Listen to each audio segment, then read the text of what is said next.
কথাতেই আছে, থাকতে কজন বুঝে, হারিয়ে গেলে কিন্তু সবাই খুঁজে। তো থাকতেই মানুষের কদর দিও, হারাই গেলে গা আফসোস করো না। তো এই কথাটার কি কারণ অবশ্যই তোমরা বুঝতে পারবা। তো হাই হ্যালো এভরিওয়ান, সবাই কেমন আছো? আশা করি ভালো আছো। আমি ত্রিপুরা থেকে কবিতা। তো ঘুম থেকে উঠেই ঠাকুর করে ঘর দুয়ার ঝাড়ু দিয়ে তারপরে বেরিয়ে পড়লাম ছেলেকে স্কুলে নিয়ে যাওয়ার উদ্দেশ্যে। তো সব কিছু ভিডিওর মাধ্যমে আনা জানা। তারপরে ঘরে এসে চলে গেলাম একটু সবজি একটু মাছ আনার জন্য। আর যেই দেখেছো এই যে একটা মন্দির দেখতে পাচ্ছ, এই মন্দিরটার মধ্যে মানে আশেপাশে গেলে অনেকটা শান্তি লাগে। তো জানো বন্ধুরা, সবজিরও অনেক দাম, মাছও অনেক দাম। আমি এই যে বড় মাছটি দেখতে পাইছো, এই বড় মাছটি আনছি 100 টাকা দিয়ে, আর গুঁড়া মাছ আনছি 50 টাকার। তো আমি তো দুইজন মানুষ, তো অল্প একটুই আনছি আর একটু সবজিও লইয়াই পড়ছি। তো আমি তো রান্না করে লাতেছি, গুঁড়া মাছ রান্না করে এলাম, আর বড় মাছ ভাজি, আর কুমড়ো আর ওচ্ছা করলা মিল্লা এইসব দিয়ে ভাজি টাজি একটা করে এলাম।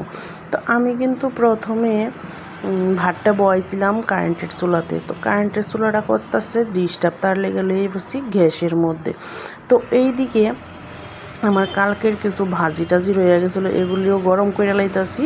আর আজকেও এতটুকুই রান্না করবো, আর কিছু রান্না করতাম না।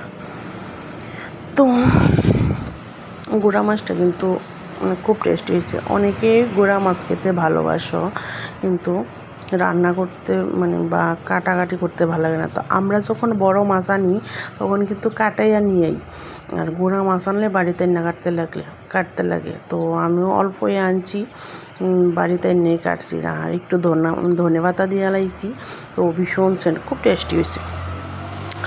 তো কইতাছি যখন মানে একা কী কমু, মানে আসি বড় নাই, ছেলের নিয়ে একা। তো এটাই আর কি, আর কী কমু, আর কিছু কোয়ার নাই। যে এতটুকু বুঝছো, থাকতে সবাই মানে দেয়, মূল্য দেয় না, হারাই গেলে গা সবাই খুঁজে। তো আমিও এমন, বর যখন বাড়িতে থাকতো তখন কত ঝগড়া কত কিছু। এই যখন মানে ফোন করছি বাজার থেকে এটা নিয়ে বসছে এটা নিয়ে বসছে, এখন সব কিছু নিজের করতে লাগে, সব কিছু নিজে করি। তারপরে খাইতেও লাগে একা একা, এটাও ভালো লাগে না। একা একা খাইতে কি ভালো লাগে? আমার তো